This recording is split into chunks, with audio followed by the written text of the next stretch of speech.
इंसान की जिंदगी एक सफर है, एक दास्तान जो एक दिन अपने इख्तिताम को पहुंचती है, और वो इख्तिताम है कब्र, हमारी आखिरी मंजिल। ये वो जगह है जहां हर शय खामोश हो जाती है, ना दौलत साथ जाती है, ना शोहरत, ना नामो नमूद। बस वही आमाल हमारे साथ होते हैं जो हमने दुनिया में किए। कब्र हमें याद दिलाती है कि ये दुनिया फानी है, आर्जी है। जो कुछ हम यहाँ जमा करते हैं वो सब यहीं रह जाता है, लेकिन जो हम अपने रब के लिए करते हैं वही हमारा असल सरमाया है। सोचो, क्या हमने अपनी इस आखिरी मंजिल के लिए तैयारी की? क्या हमारे आमाल हमें सुकून देंगे या पछतावा? कब्र तन्हाई का घर है, लेकिन वो तन्हाई डरावनी नहीं अगर हम अपने रब से राब्ता मजबूत रखें।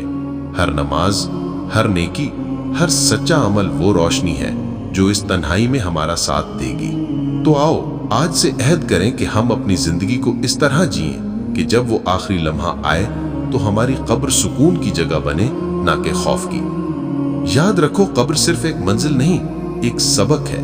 ये हमें बताती है कि जिंदगी का असल मकसद अल्लाह की रजा हासिल करना है। तो आज से, इसी लम्हे से अपनी तैयारी शुरू करो, क्योंकि कब्र हमारी आखिरी मंजिल है और वो हमारा इंतजार कर रही है।